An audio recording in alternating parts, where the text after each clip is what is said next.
예, 오늘도 이 해신밀경, 이 해신밀경이 무슨 책이냐 하면은 유식학의 소위경전이다. 금강경이 우리나라 불교의 소위경전으로 삼듯이 아마 유식학파에서는 이 해신밀경을 소위경전으로 삼고 있다 할 정도로 유식학 쪽에서는 이 해신밀경이 중요한 경전으로 속하고 있다. 그럼 유식학은 어느 정도냐? 유식학을 알면은 불교의 반은 알았다. 그럼 반터는 어디서 하느냐? 중간학파. 중간학파를까지 알면은 유식 불교의 반을 알고 해신밀경을 알면은 유식학을 알게 되겠죠. 유식학은 불교의 절반을 알게 된다. 이렇게 표현을 하더라고요. 그만큼 이 해신밀경이 차지하는 비중도 크다. 그리고 이제 해신밀경 안으로 들어가면은 해신밀경이 8품으로 되어 있다. 1품은 부처님의 왜 이런 설법을 하게 된지 서문, 다른 어떤 경전의 그 절차에 따라서 서문이 되고, 이 품에 들어가면은 진리는 무엇인가 이래들. 그래서 우리는 그 진리 하면은 부처님의 말씀을 진리라고 하는데, 부처님의 말씀은 진리가 아니죠. 부처님의 말씀은 무엇입니까? 해를 가리키는 손가락 또는 달을 가리키는 손가락에 불과하다.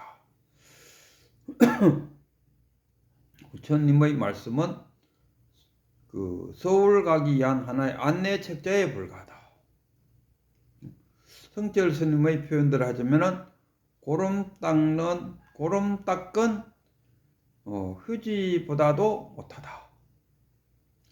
그 말에 대해서는 조금 이렇게 언급을 해야 됩니다. 그 자체가 그렇게 가치가 없다는 것이 아니고, 깨달음에 비해서 상대적으로 이야기하는 거. 우리가 100억 하면은 저 사람 100억의 자산가다 하면은 와, 부자네 이러는데, 근데 100조를 갖고 있는 부자하고 비교하면은 이거는 말이 안 되는 거죠. 우리가 대구에 있으면 대구의 앞산도 꽤 높아요. 꽤 높은데 한라산에 비하면은 안고 다니고 백두산에 비하면 안고 다니다, 이런 이야기 안 되겠습니까? 그럼 한라산 가면 뭐 우리나라 어떤 팔공산하고 비교하면 뭐 셈셈이네, 뭐 그저 그렇지 뭐 이렇게 되는데, 100억과 100조와 비교하면 마찬가지로 이 부처님의 말씀이 그냥 휴지 닦은 고름 닦은 휴지보다도 못하다는 뜻이 아니고, 진리에 비하면 부처님의 말씀은 진리를 가르치는 하나의 손가락 역할밖에 안 하니까 그렇게 낮게 봐준다, 이런 이야기지. 뭐 부처님의 말씀이 휴지 닦은 아니면 휴지보다 못하다, 그런 이야기죠. 부처님 말씀이 우리가 부처님의 손가락이 뭐냐 하면 사성계, 12연기, 그 다음에 무하, 그 다음에 무상, 중도, 이런 거 아니겠습니까? 그 밑에 이제 하부로 내려가면 사념체, 이런 식으로 숨 들숨 날숨하는 사티, 아나빠나 사티, 들숨 날숨, 수행 방법들이 또 37조조품이 쫙 나온다 아닙니까? 그걸 주더라도 가장 큰 줄기만 이야기하면은 사성계, 연기법, 중도, 무상, 무화, 요거를 알아야 끼어 있다고 말할 수 있죠. 무명으로부터 끼어 있다.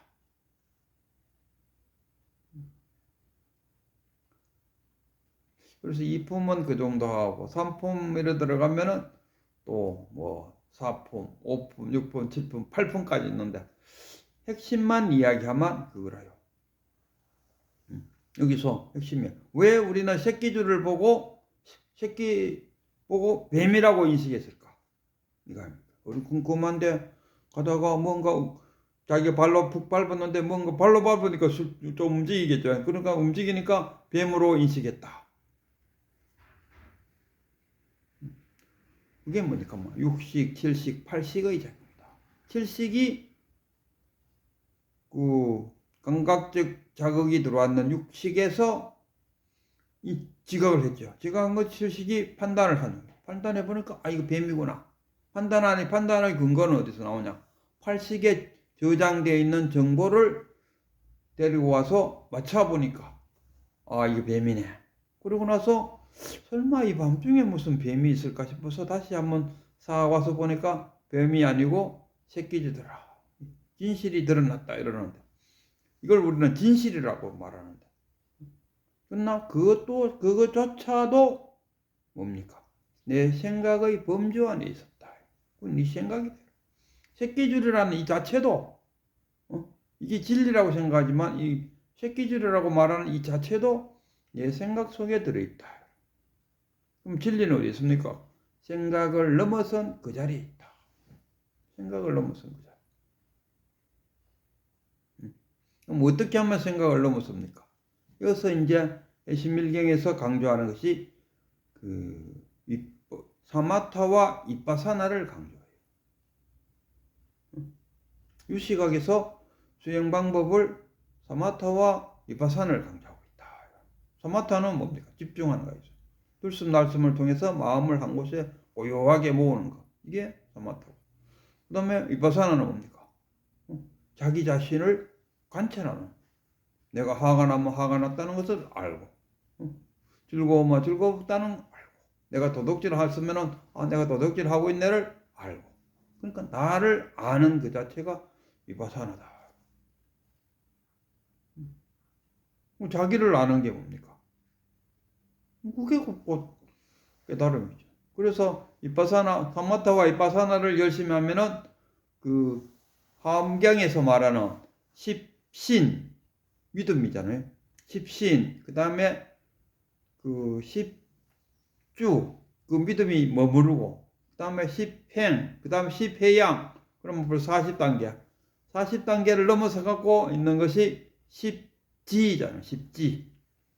십지 중에서 첫 번째가 한이지. 탁 깨치고 나면은 내가 깨쳤구나 하는 그런 느낌이 탁 들면은 이 느낌이는 이 해심밀경에 의하면은 이게 정말 깨쳤는 건지 단순히 내 생각인지 해심밀경에서는 그건 네 생각에 불과하다고 말하는데 깨쳤다. 나도 한 소설 했습니다. 그건 네 생각이지. 뭐 해심밀경에서만 그렇게 이야기하는 거지. 해심밀경에서 그렇게 주장한다 해서 그것이 뭐 해심밀경이 맞다 틀린다고 할 수는 없는 거죠. 해심밀경에서는 그렇게 이야기하고 있다. 그래서 뭐 이 경에서는 이렇게 말하고 저 경에서 저렇게 말하고 그럼 각자는 지 필요한 대로 이 경을 갖고 와서 부처님이 이렇게 말씀하셨다. 부처님 말씀하니까 생각나는 게 부처님은 내가 한 이야기를 그대로 받아들이지 말라. 네가 판단해서 맞다고 생각할 때 그때 받아들여야 된다. 그리고 부처님은 항상 이야기죠. 와서 보라. 나는 보여줄 수 있고 증명할 수 있는 것만 이야기한다. 그럼 부처님이 극락세계에 가면 행복합니다. 그런 이야기 했나 안 했을 때 부처님이 극락세계를 보여줄 수 있나? 증명할 수 있나? 보여줄 수도 없고 증명할 수도 없었다. 그러면 그런 이야기는 부처님이 하지 않았다. 단지 경전 속에 그렇게 적혀 있을 뿐이다. 이 부처님은 그 당시에 빨가벗고 다니는 무슨 뭡니까 그게 자이나 교인들에게 이렇게 이야기했어요. 그대들이 업장을 소멸한다고 그러는데 그러면 지금까지 업장 소멸을 얼만큼 했습니까? 내놔 보시오.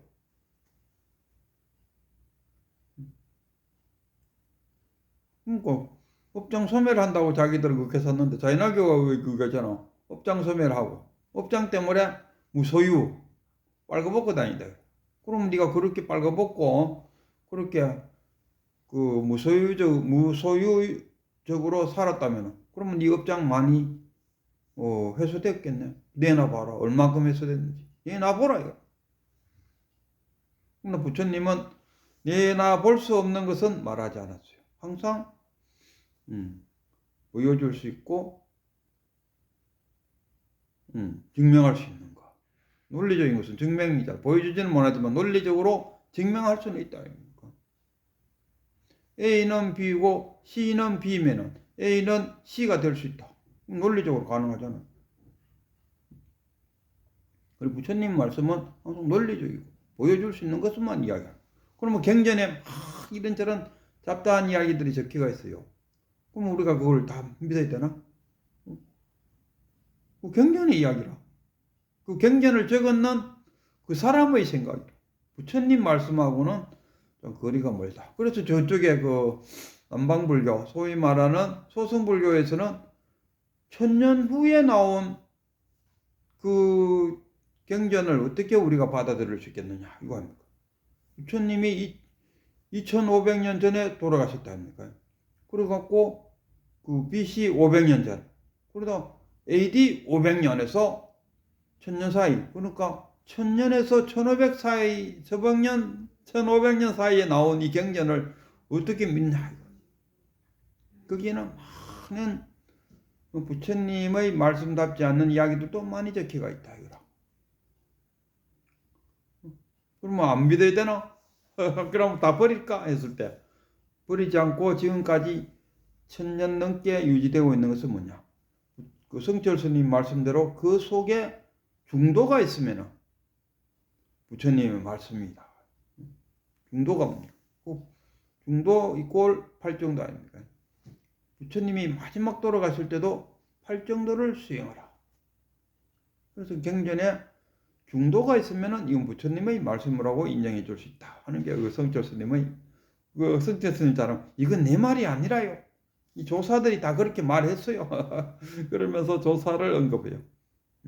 그러니까 스님 또 그 성철 스님 또 자기가 지낸 이야기, 자기 생각이 아니고 나는 그 조사록에서 나오는 조사들의 이야기를 지금 내가 여러분들한테 들려주고 있을 뿐입니다. 이렇게.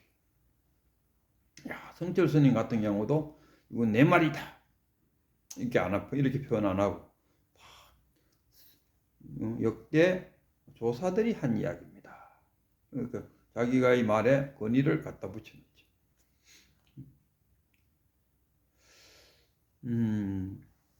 그래서 이 해심일경 했을 때 부처님의 말씀도 진리를 가르치는 하나의 손가락에 불과하고, 그래갖고 이 수행 방법이 부처님 시절에는 이 뭡니까? 팔정도를 강조했다니까요.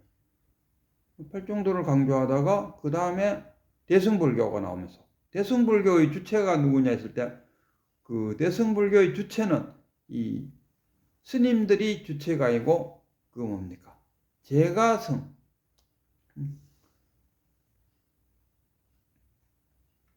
그 제가신도라 그러나 제가신자, 그 사람들이 이 대승불교의 주체였다. 그래서 뭡니까? 육바라밀을 수행 방법으로 내세웠다. 그 당시 인도의 사회를 들다 보면은 인도 사회 때는 어느 정도 나이가 되면은 가정을 나와서 수행자가 된다고 그러더군요. 그래서 브라만과 카사트리아, 브라만 빼고 원래는 브라만만 그렇게 했는데 그걸 갖다가 고따마 그걸 뭐라 하지? 브라만 빼고는 사마타? 예. 뭐 그렇다고 생각나면 말씀드리죠.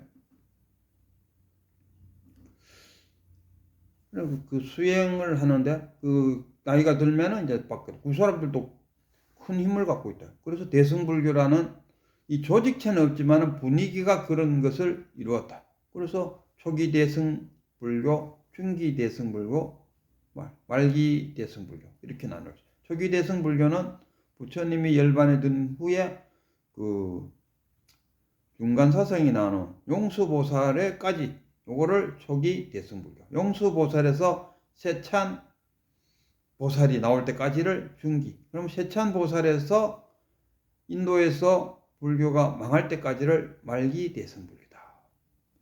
우리 여기 지금 그 해심일경을 강조하는 설법하시는 서진 스님의 표현들을 하자면은 이 경전이 초기 경전은 그래도 읽어볼 만하다. 중기에 나온 것은 이 해심밀경이 괜찮다. 그리고 말경에 나온 이 경제는 이거는 진짜로 뭐 쉽게 말하면 부처 믿으면 극락 간다 이건데 예수 믿으면 천당 간다는 말하고 같은 이야기가 막 나오고 있다. 그러니까 부처님을 신께가 만들어버려. 부처님을 믿어라. 그러면은 극락세계 간다. 예수를 믿어라. 그러면 천국에 간다. 같은 이야기를 막 하고 있다. 그러면서 이 말기 이 대승불교 경전은 부처님의 말씀이라고 막 인정해주기가 정말 어렵다. 그런데도 불구하고 대중적인 인기가 있는 것은 뭡니까? 그는 인간의 그 기본 욕구를 건드리고 있다. 기본 욕구가 뭡니까? 우리가 산에서 내려오다가 큰 바위를 보면 뭔지 모르게 두 손 모아갖고 소원을 빌고 싶다. 또 뭐 큰 나무가 있으면 그 큰 나무 밑에서도 마찬가지야. 큰 나무의 길을 받고 싶다. 이렇게 기대고 싶어하는 이 중생의 마음을 이용해갖고 쉽게 말해서 돈벌이를 하고 있다. 이런 이야기. 그러니까 그 대중들은 그게 솔깃할 수밖에 없고 그 이야기들이 많지 진리냐. 부처님을 믿으면 극락세계 간다는데 관세음보살 한 번만 이야도 극락세계 간다는데 그거 못할 거 뭐냐 이러잖아.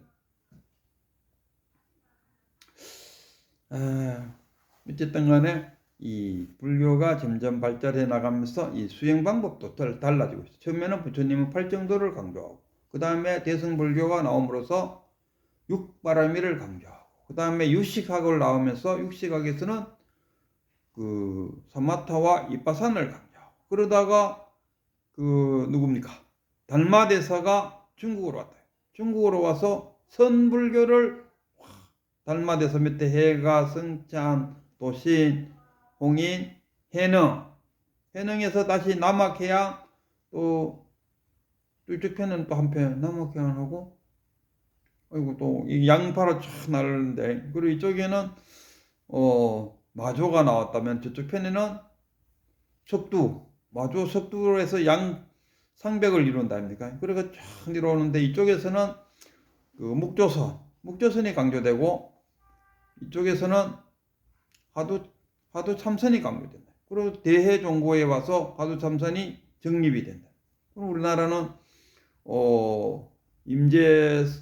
임재종이 전체를 깔고 임재종 밑에 결국은 화두 참선이 최고의 선 방법으로 오고 일본어로 건너간 그게 또 묵조선이 건너가서 그쪽엔 일본어 그리고 우리나라 스님들이 알게 모르게 꽤 많은 스님들이 일본을 유학 갔더라고.